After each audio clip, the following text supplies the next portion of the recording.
Hola, bienvenido a Lectura Dinámica. Comencemos. Capítulo 2. El deseo. El punto inicial de todo logro. El primer paso hacia la riqueza. Cuando Edwin C. Barnes se apeó del tren de carga en Orange, New Jersey, hace más de 50 años, quizá pareciese un vagabundo, pero sus ideas eran las de un rey. Mientras se dirigía desde los rieles del ferrocarril hacia la oficina de Thomas A. Edison, su cerebro trabajaba sin parar. Se veía a sí mismo de pie en presencia de Edison. Se oía pidiéndole a Edison la oportunidad de llevar a cabo la única obsesión imperiosa de su vida, el deseo ardiente de llegar a ser socio en los negocios del gran inventor. El deseo de Barnes no era una esperanza, no era tan solo ganas, era un deseo vehemente, palpitante, que lo trascendía todo, era definido. Algunos años después, Edwin C. Barnes volvió a pararse frente a Edison, en la misma oficina en que se había encontrado por primera vez con el inventor. En esta ocasión, el deseo se había convertido en realidad. Era el socio de Edison. El sueño dominante de su vida se había vuelto realidad. Barnes tuvo éxito porque eligió un objetivo definido y puso toda su energía, toda su fuerza de voluntad, todos sus esfuerzos, todo en pos de ese objetivo. El hombre que quemó sus naves. Pasaron 5 años antes de que apareciera la oportunidad que había estado buscando. Para todos excepto para él, Barnes solo parecía una parte más del engranaje de los negocios de Edison. Pero en su interior, él fue el socio de Edison cada minuto del día, desde el primero en que empezó a trabajar allí. Es una ejemplificación notable del poder de un deseo definido. Barnes se consiguió su objetivo porque deseaba ser socio de Edison más que ninguna otra cosa. Creó un plan con el que alcanzar su objetivo, pero quemó todas sus naves tras de sí. Se mantuvo firme en su deseo hasta que éste se convirtió en la obstinada obsesión de su vida y finalmente en un hecho.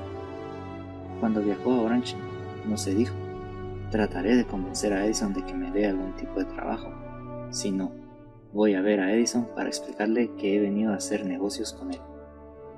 No se dijo: estaré alerta ante cualquier otra oportunidad en caso de que no consiga lo que quiero en la organización de Edison, sino más bien: no hay más que una cosa en este mundo que estoy decidido a conseguir, y es asociarme con Edison en sus negocios.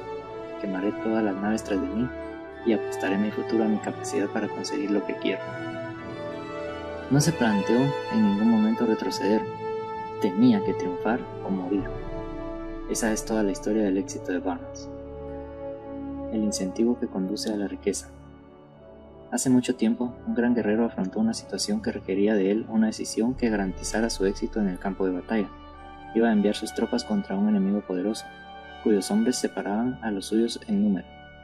Embarcó a sus soldados, navegó hacia el país enemigo, desembarcó soldados y equipos, y dio la orden de quemar las naves que los habían llevado hasta allí. Al dirigirse a sus hombres antes de la primera batalla dijo: «¿Ved cómo los barcos se convierten en humo? Eso significa que no podemos dejar vivos estas playas a menos que ganemos. Ahora no tenemos opción. Venceremos o moriremos». Vencieron. Cada persona que vence en cualquier empresa debe estar dispuesta a quemar sus naves y a eliminar todas las posibilidades de dar marcha atrás. Solo así puede tener la seguridad de mantener ese estado mental conocido como deseo ardiente de ganar, esencial para el éxito. La mañana siguiente al gran incendio de Chicago, un grupo de comerciantes se quedó de pie en State Street, observando los restos humeantes de lo que habían sido sus tiendas. Organizaron una reunión para decidir si tratarían de reconstruirlas o abandonarían Chicago para volver a empezar en algún lugar del país más prometedor. Llegaron a una decisión: todos menos uno: abandonar Chicago. El comerciante que decidió quedarse y reconstruir su negocio señaló con el dedo los restos de su tienda y dijo: «Caballeros, en este mismo sitio construiré la tienda más grande del mundo, no importa las veces que pueda quemarse». Eso fue casi un siglo atrás. La tienda fue construida, todavía sigue en pie, una torre, un monumento al poder de ese estado mental conocido como deseo ardiente. Lo más sencillo que Marshall Field podía haber hecho era imitar a sus colegas. Cuando las perspectivas se mostraban difíciles y el futuro parecía funesto, se retiraron a donde las cosas pareciesen más fáciles. Fíjese bien en la diferencia entre Marshall Field y los demás comerciantes. porque es la misma diferencia que distingue a casi todos los que tienen éxito de aquellos que fracasan. Todo ser humano alcanza la edad de comprender la razón de ser del dinero. Quiere el dinero. Quererlo no basta para acumular riqueza, pero desear la riqueza con un estado mental que se convierte en una obsesión y luego planificar formas y medios definidos para adquirirla y ejecutar esos planes con una perseverancia que no acepte el fracaso, atraerá la riqueza. 6 maneras de convertir el deseo en oro. El método por el que el deseo de riqueza puede transmutarse en su equivalente monetario consiste en 6 pasos prácticos y definidos que son los siguientes. Primero, determine la cantidad exacta de dinero que desea. No basta con decir quiero mucho dinero, sea definitivo en cuanto a la cantidad. Hay una razón psicológica para esta pretensión que describiremos en un próximo capítulo. Segundo, determine con exactitud lo que se propone dar a cambio del dinero que desea. No se recibe algo por nada. Tercero, establezca un plazo determinado en el que se propone poseer el dinero que desea. Cuarto, cree un plan preciso para llevar a cabo su deseo y empiece de inmediato, sin que importe si se haya preparado o no a poner el plan en acción. Quinto, escriba un enunciado claro y conciso de la cantidad de dinero que se propone conseguir. Apunte el tiempo límite para esta adquisición. Aclare lo que se propone dar a cambio del dinero y describa con exactitud el plan mediante el que se propone formularlo. Sexto, lea su memorándum en voz alta, 2 veces al día, una vez antes de acostarse y otra al levantarse.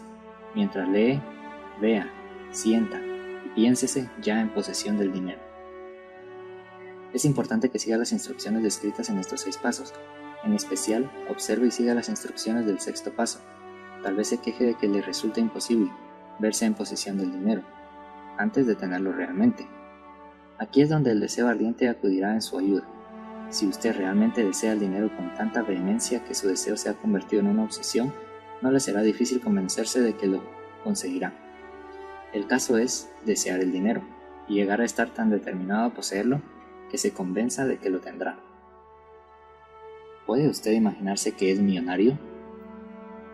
Para el no iniciado, que no se ha educado en los principios fundamentales de la mente humana, quizá estas instrucciones parezcan poco prácticas.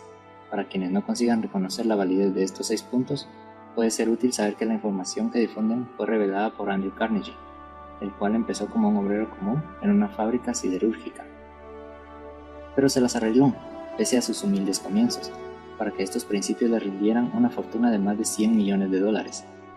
Como ayuda adicional, quizá les sirva saber que los 6 puntos recomendados aquí fueron cuidadosamente estudiados por el extinto Thomas A. Edison, que puso su sello de aprobación en ellos por ser esenciales no solo para la acumulación de dinero, sino para la consecución de cualquier objetivo. Estos pasos no requieren un trabajo duro, tampoco sacrificio, no exigen que uno haga el ridículo o se vuelva crédulo. Para utilizarlos no hace falta una deducción superior, pero la aplicación eficaz de estos 6 pasos exige la suficiente imaginación, que no permita ver y comprender que la acumulación de dinero no puede dejarse al azar y la buena suerte o al destino. Uno debe darse cuenta de que todos los que han acumulado grandes fortunas primero han soñado, deseado, anhelado, pensado y planificado antes de haber adquirido el dinero. Llegados a este punto, usted sabrá también que nunca tendrá riquezas en grandes cantidades, a menos que pueda llegar a ser la viva expresión del deseo ardiente por el dinero y que realmente crea que lo poseerá. El poder de los grandes sueños. A quienes nos encontramos en esta carrera hacia la riqueza debe animarnos a ver que este mundo cambiante exige nuevas ideas, nuevas maneras de hacer las cosas, nuevos líderes, nuevos inventos, nuevos métodos de enseñanza, nuevos métodos de venta, nuevos libros, nueva literatura, nuevos programas de televisión, nuevas ideas para el cine. Tras toda esta demanda de cosas nuevas y mejoras, hay una cualidad que uno debe poseer para ganar, y es la definición del propósito, el conocimiento exacto de lo que uno quiere y un deseo ardiente de poseer. Los que deseamos acumular riqueza debemos recordar que los verdaderos líderes del mundo han sido siempre hombres que han sabido dominar, para su uso práctico, las fuerzas invisibles e intangibles de la oportunidad que está por surgir, y han convertido esas fuerzas o impulsos de pensamiento en rascacielos, fábricas, aviones, automóviles y en cualquier forma de recurso que hace la vida más placentera.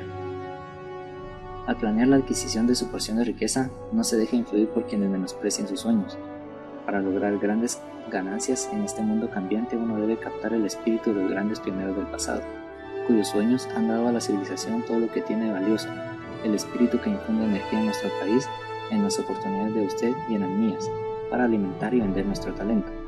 Si lo que usted quiere hacer está bien y cree en ello, adelante, hágalo.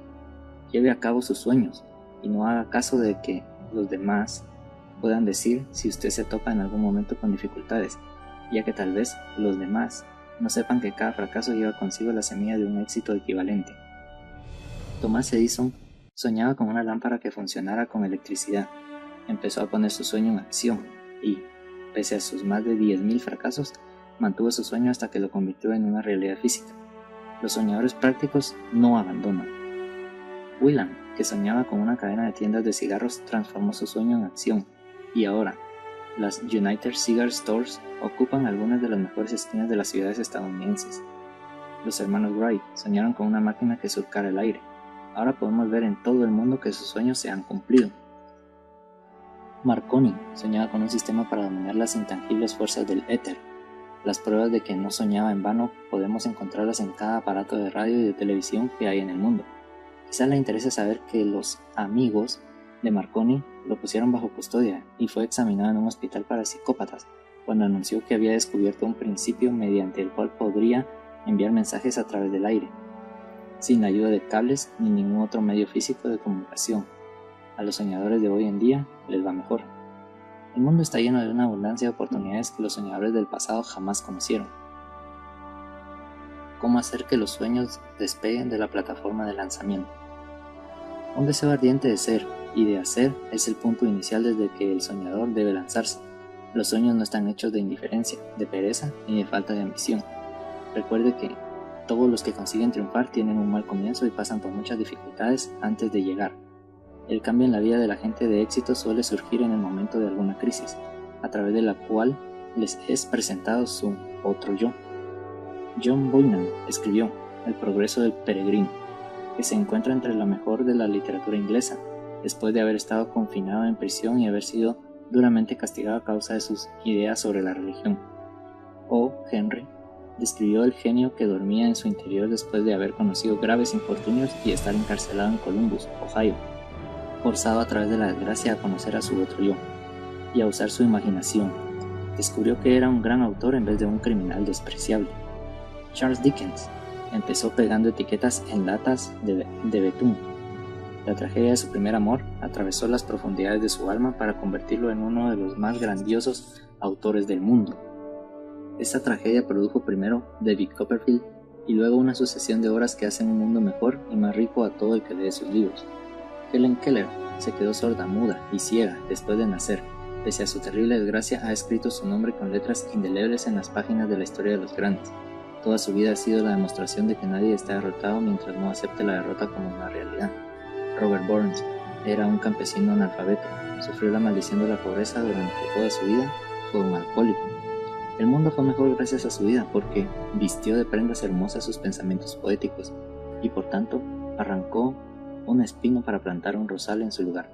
Beethoven era sordo y Milton ciego, pero sus nombres perdurarán en el tiempo porque soñaron y tradujeron sus sueños en ideas organizadas. Hay una diferencia entre suspirar por algo y hallarse preparado para recibirlo.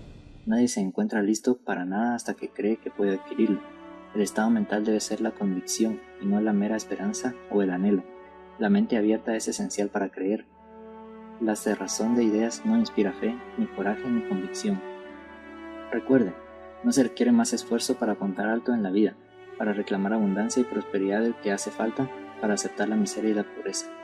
Un gran poeta ha expresado acertadamente esta verdad universal en unas pocas líneas. Le discutí un penique a la vida, y la vida no me dio más, por mucho que le imploré a la noche cuando contaba mis escasos bienes. Porque la vida es un amo justo, que te da lo que le pides, pero cuando has fijado el precio, debes aguantar la faena. Trabajé por un salario de jornalero, solo para descubrir, perplejo, que cualquier paga que hubiera pedido a la vida, ésta me lo hubiese pagado de buen grado. El deseo lleva ventajas sobre la madre naturaleza.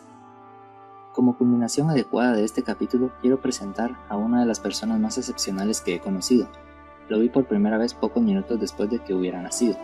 Vino a este mundo sin ningún rastro físico de orejas y el médico admitió, cuando le pedí su opinión sobre el caso, que el niño sería sordo y mudo toda la vida. Me opuse a la opinión del médico. Estaba en mi derecho. Yo era el padre del niño. Tomé una decisión y me formé una opinión, pero expresé esa opinión en silencio, en el fondo de mi corazón. En mi interior supe que mi hijo oiría y hablaría. ¿Cómo? Estaba seguro de que tenía que haber una manera, y sabía que la encontraría. Pensé en las palabras del inmortal Emerson. El curso de las cosas acontece para enseñarnos la fe. Solo necesitamos estar atentos.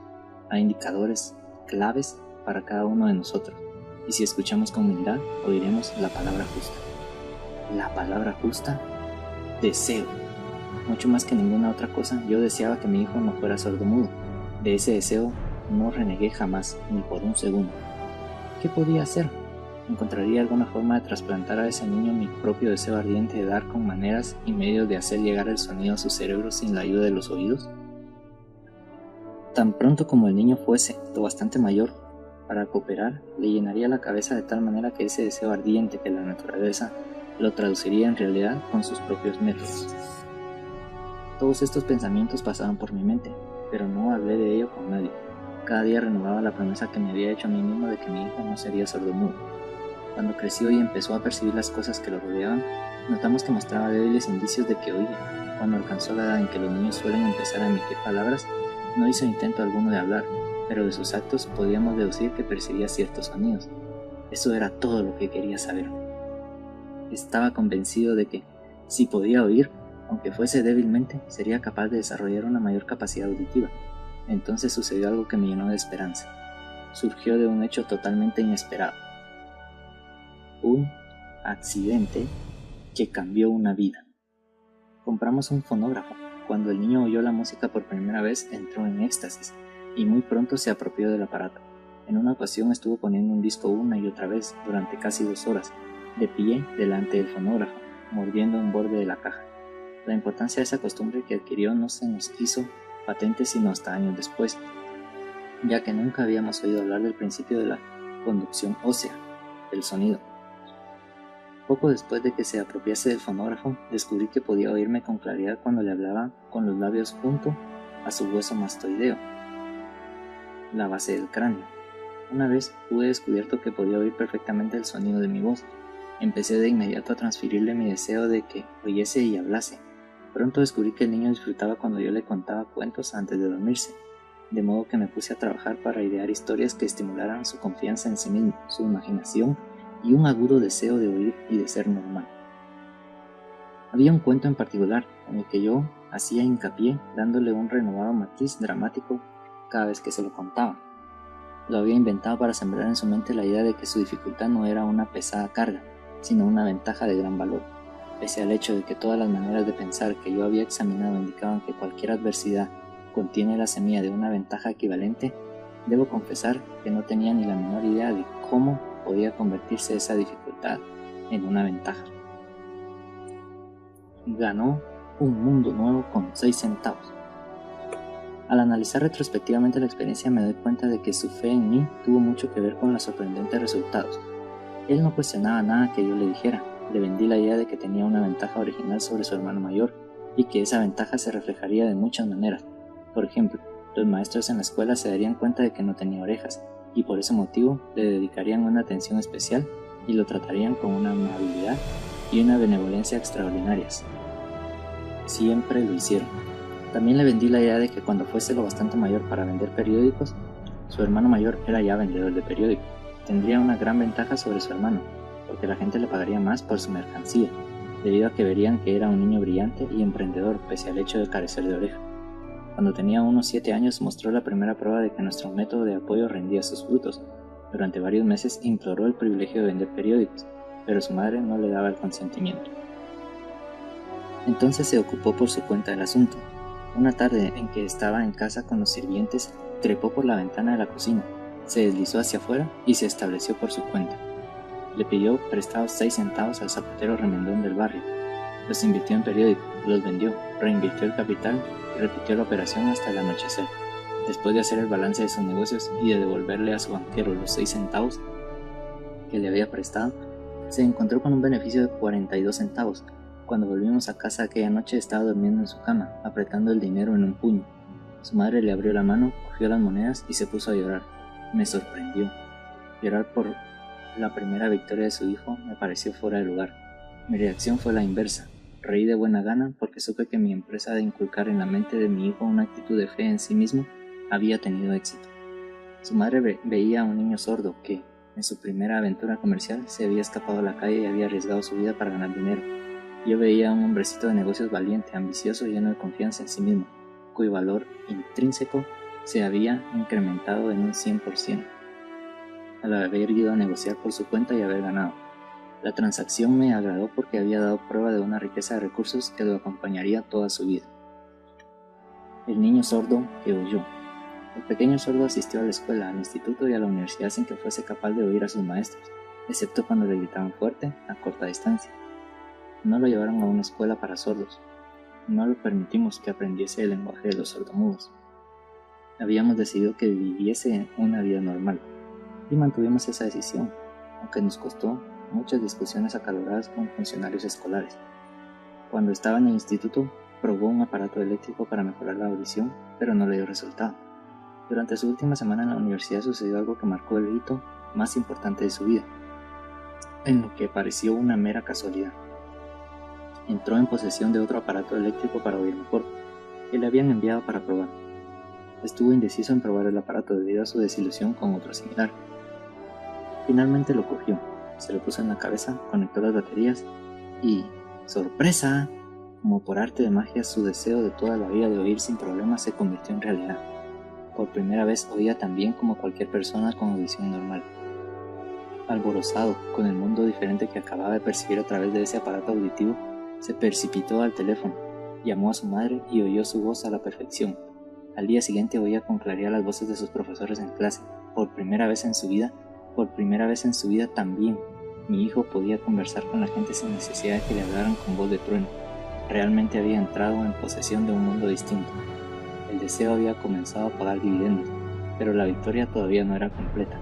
El muchacho tenía que encontrar todavía una manera definida y práctica de convertir su desventaja en una ventaja equivalente. Ideas que obran milagros. Sin apenas darse cuenta de la importancia de lo que acababa de obtener, pero embriagado por la alegría del descubrimiento de ese mundo de sonidos, escribió una entusiasta carta al fabricante del audífono, relatándole su experiencia. Algo en ella hizo que la compañía lo invitase a Nueva York. Cuando llegó, lo llevaron a visitar la fábrica y mientras hablaba con el ingeniero jefe, explicándole su mundo recién descubierto, una corazonada, una idea o una inspiración, llámesela como se quiera, destelló en su cerebro. Era ese impulso del pensamiento que convertía su dificultad en una ventaja, destinada a pagar cuantiosos dividendos en dinero y en felicidad durante todo el tiempo venidero. En resumen, y el núcleo de ese impulso de pensamiento era así: se le ocurrió que él podría ser de gran ayuda para los millones de sordos que viven sin el beneficio de audífonos si pudiera encontrar una manera de relatarle la historia de su descubrimiento del mundo. Durante un mes entero llevó a cabo una intensa investigación durante la cual analizó todo el sistema de ventas del fabricante de audífonos e ideó formas y medios de comunicarse con los duros de oído de todas partes. Decidió a compartir con ellos su nuevo mundo recién descubierto. Una vez lo tuvo hecho, puso por escrito un plan bienal basado en sus investigaciones. Cuando lo presentó a la compañía, al momento le dieron un puesto de trabajo para que llevara a cabo su ambición. Jamás habría soñado, cuando empezó a trabajar, que estaba destinado a llevar esperanza y alivio a miles de sordos que, sin su ayuda, se habrían visto condenados para siempre a la sordera. No me cabe duda de que Blair habría sido sordomudo toda su vida si su madre y yo no nos lo hubiésemos ingeniado para formar su mente tal como lo hicimos. Cuando sembré en su interior el deseo de oír y de hablar, y de vivir como una persona normal, alguna extraña influencia hubo en ese impulso que hizo que la naturaleza tendiese una especie de puente para salvar el golfo del silencio que separaba su cerebro del mundo interior. En verdad, el deseo ardiente tiene maneras tortuosas de transmutarse en su equivalente físico. Blake deseaba una audición normal, ahora la tiene. Nació con una minusvalía que fácilmente habría desviado a alguien, con un deseo menos definido, a la calle. con un puñado de lápices en una mano y una lata vacía en la otra. La pequeña mentira piadosa que sembré en su mente cuando él era niño, llevándolo a creer que su defecto se convertiría en una gran ventaja que podría capitalizar, se justificó sola. Ciertamente no hay nada, correcto o equivocado, que la confianza, sumada a un deseo ardiente, no pueda hacer real. Estas cualidades están al alcance de todos. La química mental hace magia. Un breve párrafo en un despacho de noticias en relación con Madame Schumann-Heine da la clave del estupendo éxito de esta mujer como cantante. Cito el párrafo porque la clave que contiene no es otra que el deseo. Al comienzo de su carrera, Madame Schumann-Heine visitó al director de la Ópera de Viena para que le hiciera una prueba de voz, pero él se negó. Después de echar un vistazo a la muchacha, desgarbada y pobremente vestida, exclamó, nada cordial: «Con esa cara y sin ninguna personalidad, ¿cómo espera tener éxito en la ópera, señorita? Olvide esa idea. Cómprese una máquina de coser y póngase a trabajar. Usted nunca podrá ser cantante». Nunca es demasiado tiempo. El director de la Ópera de Viena sabía mucho sobre la técnica del canto, pero sabía muy poco del poder del deseo cuando éste asume las proporciones de una obsesión. Si hubiera conocido mejor ese poder, no habría cometido el error de condenar el genio sin darle una oportunidad. Hace varios años, uno de mis socios se enfermó. Se puso cada vez peor a medida que el tiempo transcurría y finalmente lo llevaron al hospital para operarlo. El médico me advirtió que había muy pocas posibilidades de que yo volviera a verlo con vida, pero esa era la opinión del médico y no la del paciente. Poco antes de que se lo llevaran al quirófano, me susurró con voz débil: «No se preocupe, jefe, en pocos días habré salido de aquí». Una enfermera me miró apenada, pero el paciente se recuperó satisfactoriamente. Cuando todo hubo terminado, su médico me dijo: «No lo salvó otra cosa que su deseo de vivir. Nunca habría salido de este trance si no se hubiese negado a aceptar la posibilidad de la muerte». Creo en el poder del deseo respaldado por la fe, porque he visto cómo ese poder elevaba a hombres desde comienzos humildes hasta posiciones de poder y riqueza. He visto cómo saqueaba la tumba de sus víctimas, cómo servía de medio para que los hombres llevaran a cabo su rehabilitación después de haber fracasado en un centenar de formas distintas. He visto cómo daba a mi hijo una vida normal, feliz y llena de éxito, a pesar de que la naturaleza lo enviase a este mundo sin orejas. ¿Cómo se puede dominar y usar el poder del deseo? Eso queda explicado en este capítulo y en los siguientes de este libro. Mediante algún extraño y poderoso principio de química mental que nunca ha divulgado la naturaleza, envuelve en el impulso del deseo ardiente ese algo que no reconoce la palabra imposible, ni acepta el fracaso como realidad. No hay limitaciones para la mente excepto las que aceptamos. La pobreza y la riqueza son vástagos del pensamiento. No olvides suscribirte y darle like si te ha gustado este video.